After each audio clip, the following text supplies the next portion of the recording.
Assalamualaikum warahmatullahi wabarakatuh. Halo everyone, ketemu lagi dengan saya di Learning Journal penulisan berita dan artikel. Kali ini saya akan membahas mengenai apa saja yang terjadi ketika pembelajaran berlangsung di mata kuliah penulisan berita dan artikel di hari Selasa kemarin. Jadi di pertemuan ini, berarti pertemuan 9 ya teman-teman. Di pertemuan 9 ini kami diberikan game oleh Pak Adi, di mana game tersebut kita akan diberikan pertanyaan, kemudian pertanyaan random mengenai penulisan berita dan artikel, materi penulisan berita dan artikel, pertanyaan random yang kemudian ketika kita tidak bisa menjawab, kita akan diberikan hukuman. Hukumannya yaitu menyanyi apa saja yang bisa dihafal, yang kehafal gitu. Nah, ternyata teman-teman saya yang maju itu belum bisa menjawab pertanyaan dari Pak Adi. Entah karena itu dari grogi, entah karena emang belum fokus teman saya. Nah, sebenarnya ketika kita maju itu, terkadang kita tuh suka ngeblank gitu Pak. Jadi mohon maaf gitu ya Pak. Walaupun kita kadang kalau semisal nggak ngeblank, kita tuh bisa menjelaskannya, tapi karena kita grogi gitu, itu ngeblank semua materinya. Nah, oke, kali ini kita bahas dulu. Kita bahas apa saja yang sudah kita pelajari selama pertemuan dari pertemuan awal sampai UTS ini gitu. Apa sih yang kita dapat? Nah, kebetulan di makalah kelompok 5 teman-teman itu sudah sangat lengkap mengenai materi-materi penulisan berita dan penulisan artikel gitu. Kenapa saya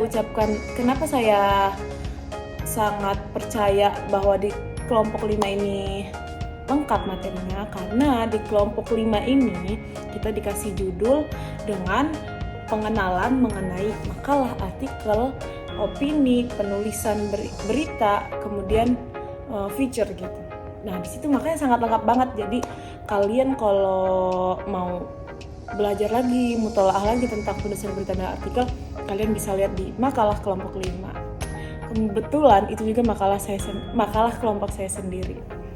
Saya sangat mengapresiasi dengan kelompok 5 ini karena kelompok 5 ini sangat bekerja samanya sangat tinggi gitu. Jiwa-jiwa kerja samanya kita tuh sangat mantap lah bahasanya. Jadi kalau pandangan saya sendiri ya, kalau kelompok 5 ini walaupun kita enggak segercep orang-orang gitu, kadang kan orang-orang teman-teman kelompok lain tuh ngerjain pendahuluan dulu, ngerjain dicicil gitu loh. Akan tapi kalau kelompok 5 ini saya akuin emang enggak terlalu langsung gitu tuh untuk ngerjain. Tapi kalau kita udah ngerjain itu langsung beres. Dan alhamdulillahnya Bapak, jurnal kelompok 5 ini kita sudah selesai.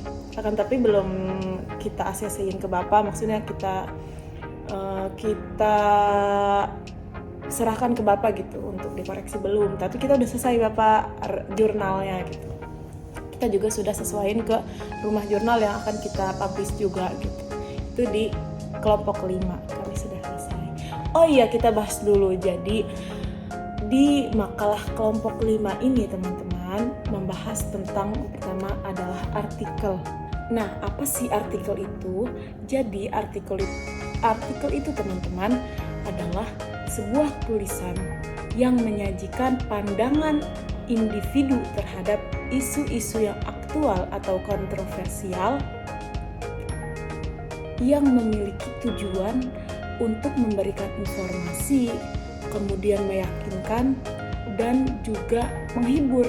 Itu pengertian dari artikel.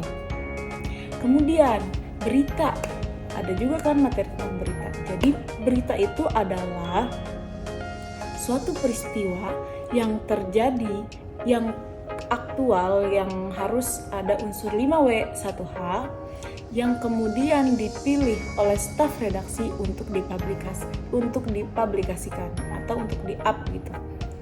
Itu adalah berita. Nah, unsur berita juga harus memiliki 5W 1H. Ingat teman-teman, itu ya.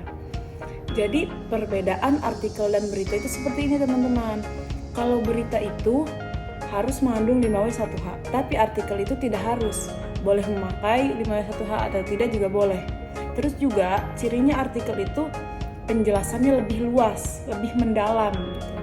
Itu artikel. Akan tetapi kalau berita itu ibaratnya mah ya, yang penting-pentingnya saja yang dibahas itu, yang penting-pentingnya tapi jelas gitu, itu di berita. Tapi kalau di artikel itu lebih mendalam, lebih luas pembahasannya gitu, lebih berat.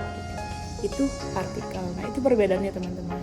Nah, juga banyak lagi teman-teman tentang opini, kemudian tentang feature, kemudian tentang makalah. Nah, makalah itu adalah suatu tulisan ilmiah ya untuk memenuhi materi atau penugasan di dalam akademis gitu. Itu yang saya tangkap tentang makalah. Nah, untuk pengertian lainnya kalian juga bisa buka di makalah kelompok 5. Kalau nggak punya filenya, japri aja di nomor bawah ini. Oke, terima kasih. Mungkin sampai di sini aja Learning Journal kali ini. Semoga bermanfaat. Jangan sampai bosan untuk menonton video-video selanjutnya. Assalamualaikum warahmatullahi wabarakatuh.